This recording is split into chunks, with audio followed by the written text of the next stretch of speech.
So just to give you an overview, in this part, basically we'll deep dive more into the HTTP stuff of cloud, uh, which basically means how to use HTTP related functions which we have in Wolfram language to call APIs, basically to control your requests and your responses from the APIs.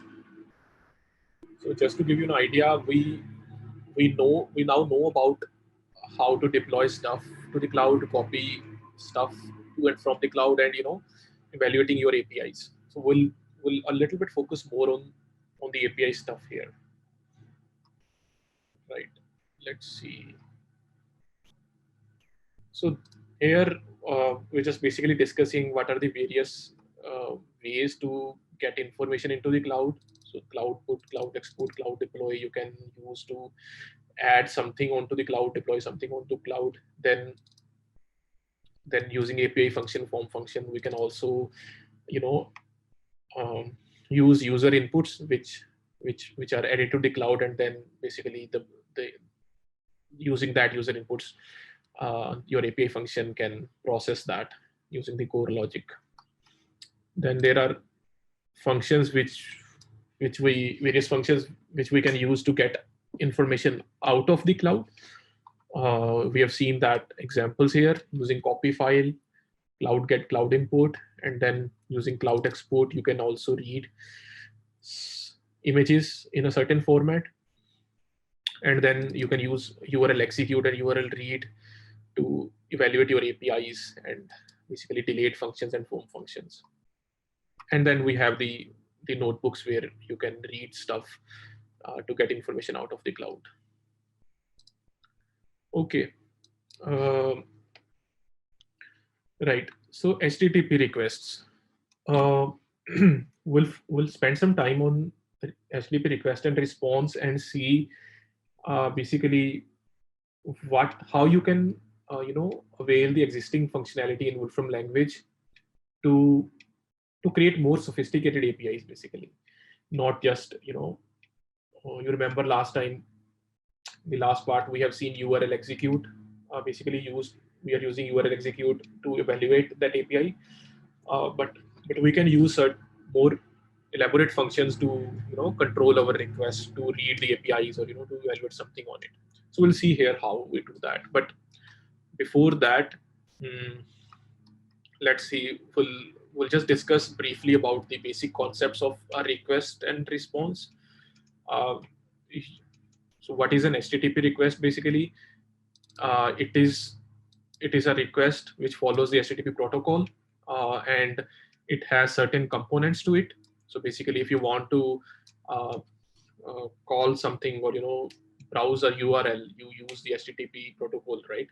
So each HTTP request has a method which tells like what kind of function, what kind of request it is, whether it is a get, post, put, or delete. Then it has a URL over which it operates.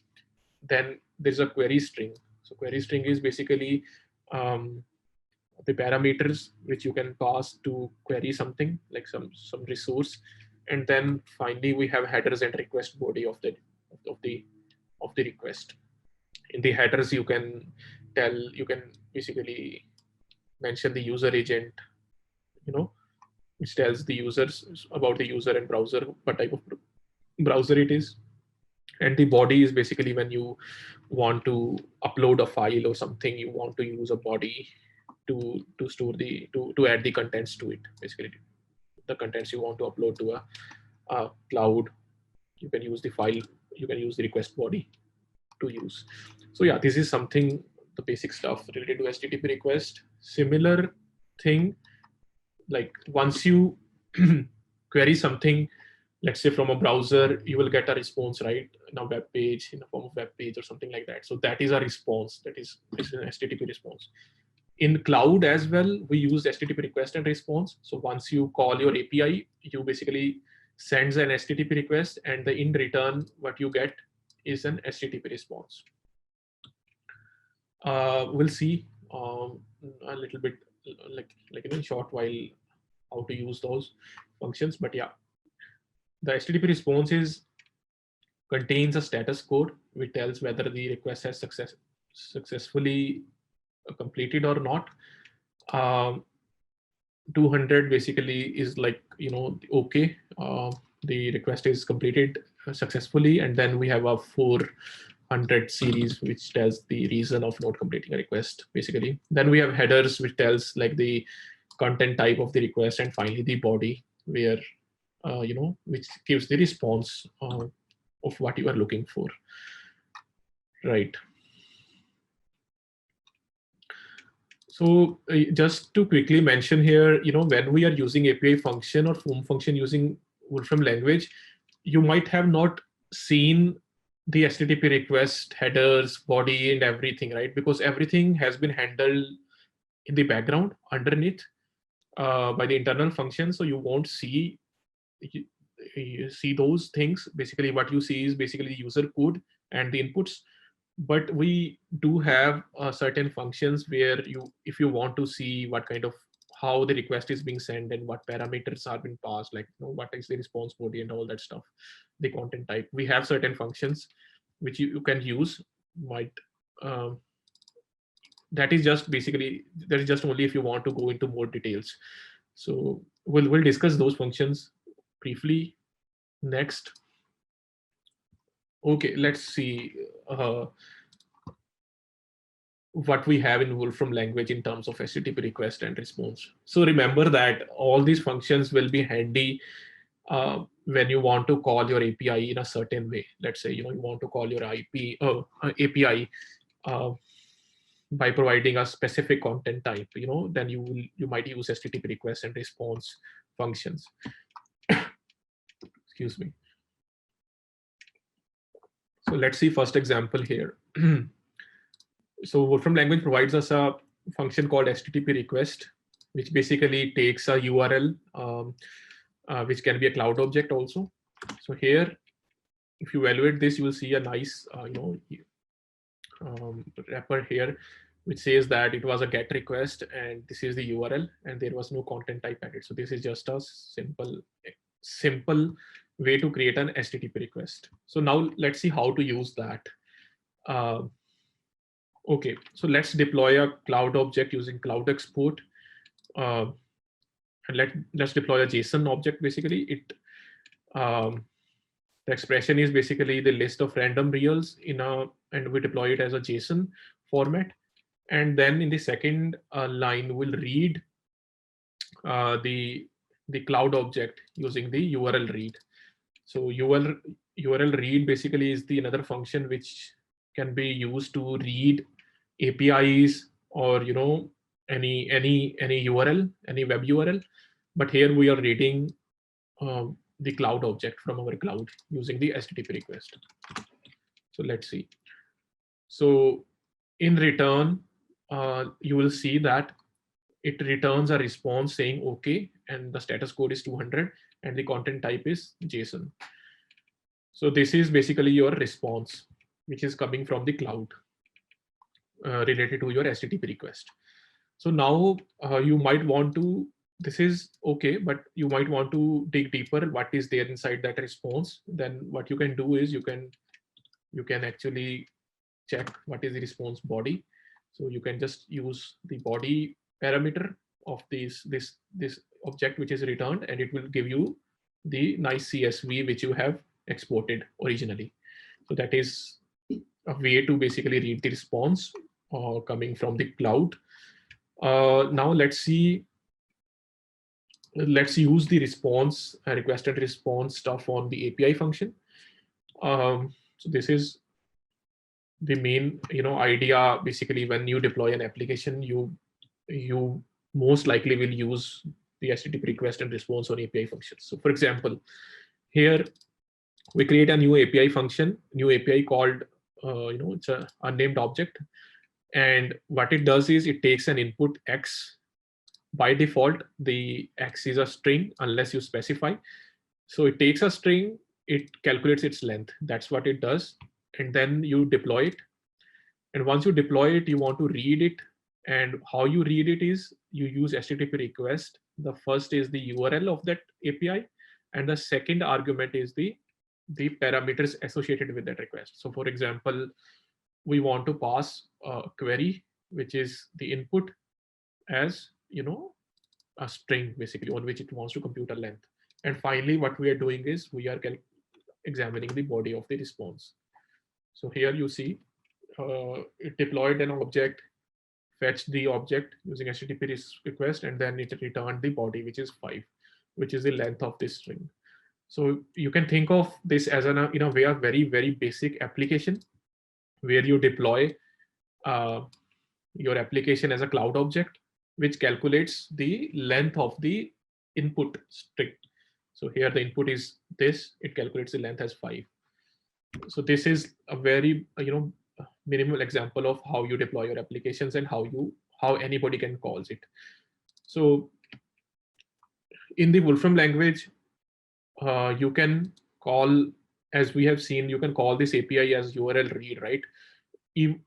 If you are not using Wolfram language, or let's say you are not using desktop, you can still call your API from other clients like browser and from curl, so all that clients. For example, let's say if I don't want to use desktop here, I'll just go ahead and click here, and it will show that the API could not be evaluated because there is no input.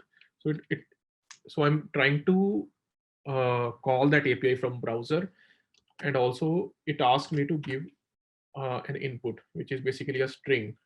So once you provide this string, which is the input, it calculates its length, which is 6. So this is another way to evaluate your API. So let's say if you want to deploy your application, so you simply deploy the stuff and share it to the public and ask and share that URL. So anybody can go to that URL and use that API. So that is just the basic example. Okay, what we have next is right. You can also alter the parameter. For example, here we have given this simple string. You can use any string here. For example, here we are providing all the alphabets combined together, and then calculating the string length. So API calculates the string length based on what you have provided here. Yeah, it's good to visit the HTTP request reference page, basically to know, what else you can provide to HTTP request. What is the format, for example, and what are the associations, like what are the parameters you can provide. So for example, query is one thing which we discussed here. But if you want to create more sophisticated HTTP requests, you can basically provide certain other things like headers, content body, or if you want to upload something, you can provide body and all that stuff. A lot of things basically you can learn and try from this reference page. The things which I'm showing here is just the basic stuff which will get you going.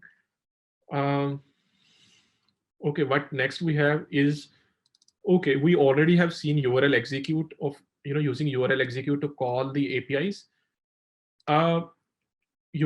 It's fine just to use URL read and HTTP request combination, but if you want to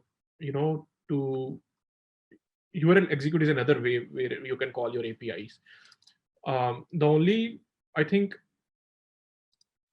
advantage which I see with URL execute is you don't have to specifically say that its syntax is simple. Basically, its syntax is simpler to how you use the URL read. Basically, what you can do is create an API and then pass its parameters, something like this. But there is a disadvantage of using URL execute, because it will not tell you, it will not return you the response like a nice looking status response like we have in the URL read. It will just return a empty string or a value which doesn't tell you what is wrong here. So for example, I have created a URL here and given a for example, I have called a URL with a bad request, which is basically instead of providing X, which is expected, I provided a Y parameter. So it says, it gives me something, but it's not clear right away, what is wrong. So if you have used URL read, you might directly see, other status code or something like that. For example, this, you're calling URL execute on this object, which doesn't take any argument or something like that, but you will see nothing here. But I mean, calling URL read in such cases will be helpful, just to detect, what is wrong, or if the resource what you are looking for actually exists or not. But yeah, these are some of the ways where you can call your APIs from Wolfram language. I recommend using a URL read HTTP request combination to control your request basically.